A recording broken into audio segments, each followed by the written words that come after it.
नमस्कार मित्रांनो, आज आपण चाललो रोहिडा किल्ल्यावरती म्हणजे विचित्रगड. विचित्रगडला जाण्यासाठी पुण्याहून 2 मार्ग आहेत, कात्रज मार्गे आणि दिवेघाट मार्गे. आपण जाऊ शकता. दिवेघाट मार्गे आलात तर आपल्याला हे मस्तानी तलाव अतिशय सुंदर हा बघायला मिळेल. तुम्ही हा घाट वरती चढून आलात ना तर तुम्हाला इकडे अशी पुढे विठ्ठलाची मूर्ती आहे आणि ह्याच्यानंतर इथं तुम्ही आलात पुढे जर असं चौकामध्ये तर इथं संत नारायण बाबा महाराज प्रवेशद्वार झेंडेवाडी. तुम्ही जर ह्या रस्त्याने केलात ना तर तुम्ही मल्हारगडाकडे जाता. मराठा एम्पायरचा लास्टमध्ये बांधलेला किल्ला आहे आणि असा हा समोर हायवेच्या बाजूलाच बरोबर हा मल्हारगडाकडे जाणारा रस्ता आहे. तिथून आपण 16 दरवाजाने वरती जाऊ शकता. पुढे आल्यानंतर आम्ही नेकलेस पॉईंट येथे फोटो काढण्यासाठी थांबलो आणि हा नेकलेस पॉईंट जिथे आहे ते दादा कोंडकेंचे गाव आहे. त्याच्यानंतर पुढे बाटघर धरणाचे दरवाजे ओपन केले गेले होते तर आम्ही ते दृश्य पाहिले आणि त्याच्या बॅक साईड वॉटरला ऐसाजिकंग जलाशय असंही म्हणतात.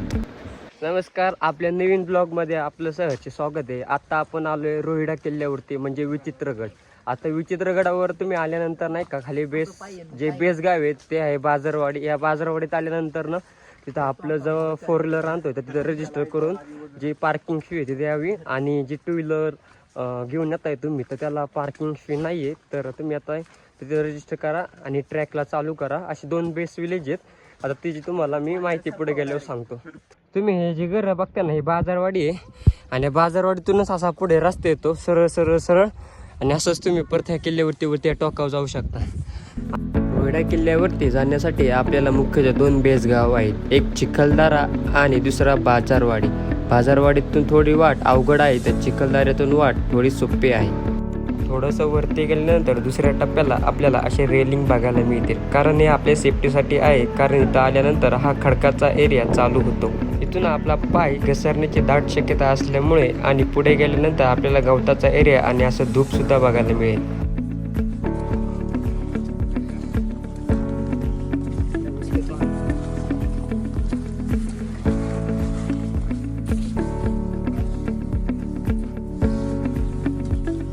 गणेश दरवाजा कशा लागतात.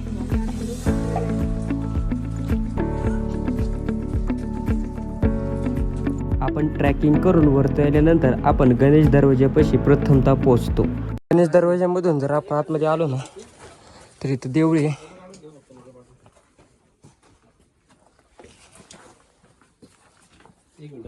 गणेश दरवाजापासून आपण जर वरती आलो तर त्याच्या साईडला बरोबर असे पाण्याच्या टाक्या आहेत आणि आपण ह्याच्यातले पाणी सुद्धा पिऊ शकतो आणि हे पाणी चविष्ट लागते. आपण जर इथून खालून जर आलो ना वरती गणेश दरवाजामधून तर आपल्या इथं पहिला दरवाजा लागतो. हा चौरस आकाराचा दरवाजा आहे ना, ह्याच्यावरती 2 अशा हत्तीचे शिल्प आहेत आणि शिल्पाबद्दल मी तुम्हाला पुढे माहिती सांगतो. हा दरवाजा आहे की असे 3 दरवाजे आहेत टोटल. किल्ल्यावरील महादरवाजा येथील आपल्याला गजमुखाचे शिल्प बघायला मिळेल आणि इथं देवलिपीमध्ये आणि फारसी भाषेमध्ये शिलालेख कोरलेला आहे. इतिहासकारांच्या मते दुसरा मोहम्मद आदिलशाह याने 1656 मध्ये हा दरवाजा बांधला असावा असं इतिहासकार म्हणतात.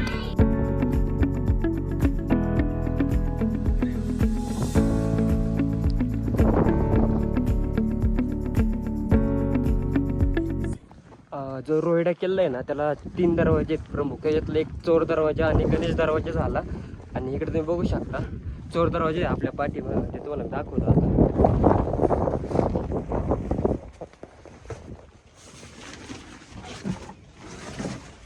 हा चोर दरवाजा आहे.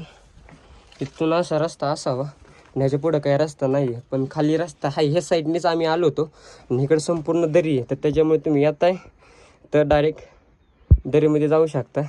असा चोर दरवाजा आहे. अत्युत्साहामध्ये येऊ नका कारण खाली डायरेक्ट दरी आहे संपूर्ण. या किल्ल्याचा उपयोग रोहिडा खोऱ्यावरती लक्ष देण्यासाठी केला जायचा आणि आदिलशहानंतर हा महाराजांनी जिंकून स्वराज्यामध्ये घेतला. पण पुरंदरच्या तहाच्या वेळेस हा किल्ला आपल्याला मुघलांना द्यावा लागला. त्याच्यानंतर परत मराठा साम्राज्यामध्ये या किल्ल्याचा समावेश झाला. तुम्ही चोर दरवाजापासून जर पुढे आलात ना थोडं पुढं तर आपल्याला इथे एक विहीर बघायला मिळेल आणि इथं जे तुम्हाला दिसतं तिथं खाली काय आपले वाडे त्या वाड्याचे नाही का अवशेष आहे. सदर नाही, सदर पुढच्या साईडला आहे आणि तिथं आता विहीर अशी बघायला मिळेल. हवा जास्त सुटली. पायऱ्या पण आहे त्या साईडने दिसत नसेल.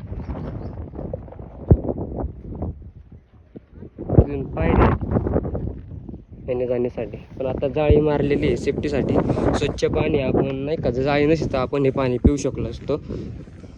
बोर ते महाबळेश्वर अशी एक सह्याद्रीची पर्वतरांग आहे. ह्या पर्वतरांगेमध्ये नाही का 4 ते 5 किल्ले आहेत आणि ह्या 5 किल्ल्यांमध्ये हा रोयडा खोऱ्यात बसलेला रोयडेश्वर म्हणजे रोयड्याला विचित्रगड आणि बनीचा किल्ला असं सुद्धा म्हणलं जातं. बनी हा एक पर्शियन शब्द आहे, तर त्याच्यामुळे बनी एवढं व्हायरल नाही नाव, पण विचित्र आणि रोयडा हा बरेच लोक ह्या किल्ल्याला ह्या नावाने ओळखलं जातं. रोयडा किल्ल्याला साधारणतः 6 बुरुज आहेत. ह्याच्यामध्ये हा बुरुज फतेह बुरुज आहे. हा किल्ल्याचा सगळ्यात मजबूत आणि ताकदवान बुरुज मानला जातो.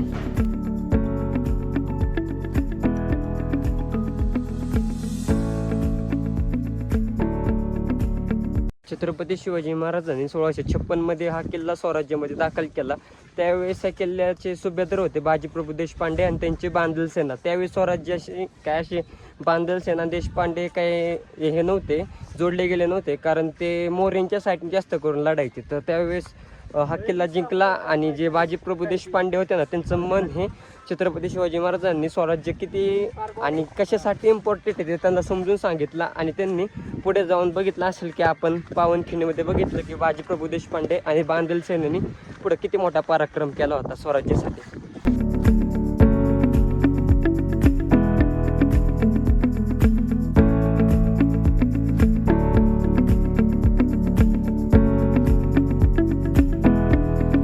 रोयडा किल्ल्यावरती आपल्याला पाण्याच्या टाक्या आणि तळं बघायला मिळतील. ह्याच्यामध्ये 2 तळं हे चौकोनी आकाराचे असून त्याला जोड तळं सुद्धा आहे आणि ह्या तळ्याचं अतिशय सुंदर दृश्य आपल्याला इथं आल्यावरती बघायला मिळेल. आणि एक तळं भरल्यानंतर दुसऱ्या तळ्यामध्ये जाण्याची सिस्टीम सुद्धा योग्यरित्या ह्या किल्ल्यावर केलेली दिसेल आपल्याला.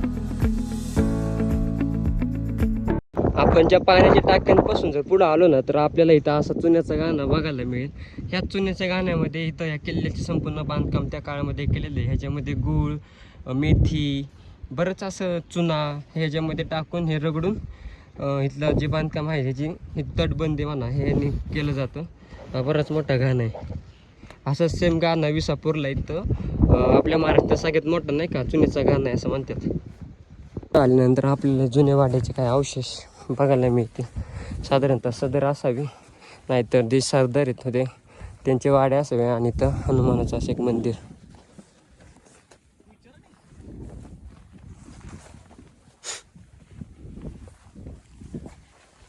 हा ब्लॉग जर आवडला असेल तर आपल्या चॅनलला सबस्क्राईब करा आणि अशा नवीन किल्ल्यांची माहितीसाठी फॉलो करा.